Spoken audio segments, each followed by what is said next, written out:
चरण दोस्तों, मेरा नाम राम प्रकाश। जी हाँ, मैं आज आपको एक तथ्य बताने जा रहा हूँ। हिंदुओं को सिर्फ 2050 तक सिर्फ भारत में रहना है। हाँ, आश्चर्यचकित आप हो गए होंगे, क्योंकि आपको लगा होगा अरे यार ये कैसी बात कर रहा है। क्यों नहीं? सनातन धर्म 1 अरब 20 करोड़ साल पुराना है।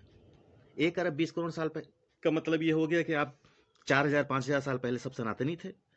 लेकिन आज कहाँ कहाँ नहीं है आप सनातन।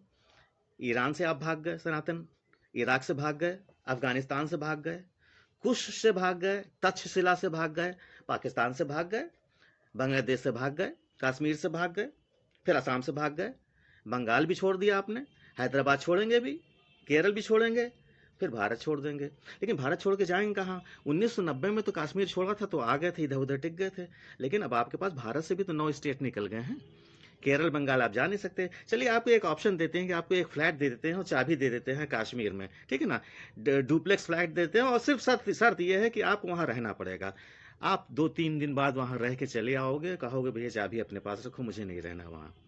ठीक है ना। इसलिए मैं कह रहा हूँ कि 2050 तक सिर्फ हिंदुओं को रहना है। अच्छा आप बताओ, अब हिंदू हैं कहाँ आप तो ब्राह्मण हैं, आप ठाकुर हैं, आप चमार हैं, आप पासी हैं, आप जो है मौर्य हैं, आप सोनार हैं, आप गुप्ता हैं। मतलब हिंदू तो है ही नहीं कोई। इसीलिए कहा है, देखिए, जयचंद भी हिंदू में ही पाया जाता था। इसलिए हिंदू तो कोई है ही नहीं। आप लोग सुनते रहते हैं यार हिंदू एक नहीं हो रहा है, एक नहीं हो रहा है, एक नहीं हो रहा है। चलिए मान लिए, सपोज कर लिए कि ब्रह्मा जी उतर आए, उन्होंने वरदान दे दिया, कहा चलो ठीक है हिंदू एक हो जाता है, ठीक है ना। जैसे अभी हिंदू नहीं एक हो रहा है, तो जातिवाद पे पड़ा हुआ है, ठीक है ना। चलिए किसी ने आपको वरदान दे दिया, हिंदू एक हो गया, चलिए ठीक है एक होगा, क्या करेगा? हिंदू सरकार को चुनेगा। चलिए ठीक है, बीजेपी को चुनेगा। एक बार आएगी बीजेपी, 2 बार आएगी बीजेपी, 3 बार आएगी बीजेपी, 4 बार आएगी बीजेपी, 5वीं बार आएगी, छठी बार जब आप माइनॉरिटी में हो जाएंगे तो आएगा ओवैसी। ठीक है ना। फिर तो आएगा ओवैसी।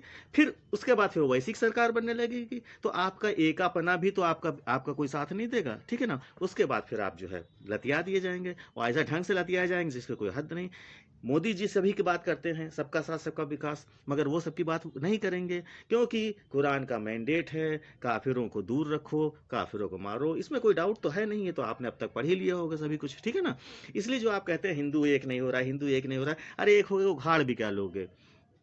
10-20 बच्चे तो पैदा कर नहीं कर पाओगे। अगर 10-20 बच्चे पैदा करने का वो हो, तब फिर आपको समझ में। आप तो सोचते हो यार एक घर बना लिया है, एक 10 लाख का, और 50 लाख की उपलब्ध प्रॉपर्टी ले ली है, और 1 करोड़ का वो फ्लैट ले लिया है। अरे भैया फ्लैट और घर और प्रॉपर्टी सब लेना तो उन्हीं को है ना। और तो और आपकी औरतों को भी उन्हीं को लेना है, क्योंकि माले गनीमत आपने पढ़ा नहीं है। आप पढ़ लीजिए माले गनीमत क्या होता है। आपने अफगानिस्तान का हाल देख ही लिया है। 2 साल की बच्ची, 4 साल की बच्ची को कैसे, 14 साल की बच्ची को कैसे उठाया गया है, और पूरा पूरा घर उन्होंने कब्जा कर लिया। तो आप अपना बोरिया बिस्तर जिसे कहते हैं ना, कि आप लगेज अपना तैयार रखिए 2050 तक, ठीक है ना। 2050 के बाद आपको अभी से कन्वर्ट हो जाए तो ज़्यादा बेटर है वो, क्योंकि उसके बाद फिर वो आपको मौका नहीं देंगे, क्योंकि वो जानते हैं कि हम स्ट्रेंथ में ज़्यादा हो गए तो आपका घर उनका फ्री का हो जाएगा, आपकी बीवी भी फ्री की हो जाएगी, आपकी बहन फ्री की हो जाएगी, आपकी बेटी फ्री की हो जाएगी। अच्छा नहीं लग रहा होगा सुनने में, जानते हैं अच्छा नहीं लग रहा है, लेकिन यार हकीकत से तुम नहीं, तुम मुंह मोड़ सकते ना। 1990 में हो चुका है, आप आंख बंद करके बैठे हुए, आपको तो पता ही नहीं 1990 में क्या हुआ। अरे 1990 में जब भागे थे 6 लाख हिंदू, वो कहते हैं हिंदू कश्मीरी पंडित थे। अरे भैया वो काफिर थे, आपको क्यों नहीं पता? आप काफिर और मोमिन में फर्क ही नहीं पता लगाते हो। आप कहते हो ब्राह्मण है, हम कहते हैं आप काफिर हो। आप कहते हो चमार है, हम कहते हैं आप काफिर हो। आप कहते हो गुप्ता है, हम कहते हैं तुम काफिर हो। तो जब तक आपको पता ही नहीं चलेगा कि आप काफिर हैं, आपको जीने का हक नहीं है, तब तक कैसे काम चलेगा? एक भी हो जाओगे तो क्या उखाड़ लोगे?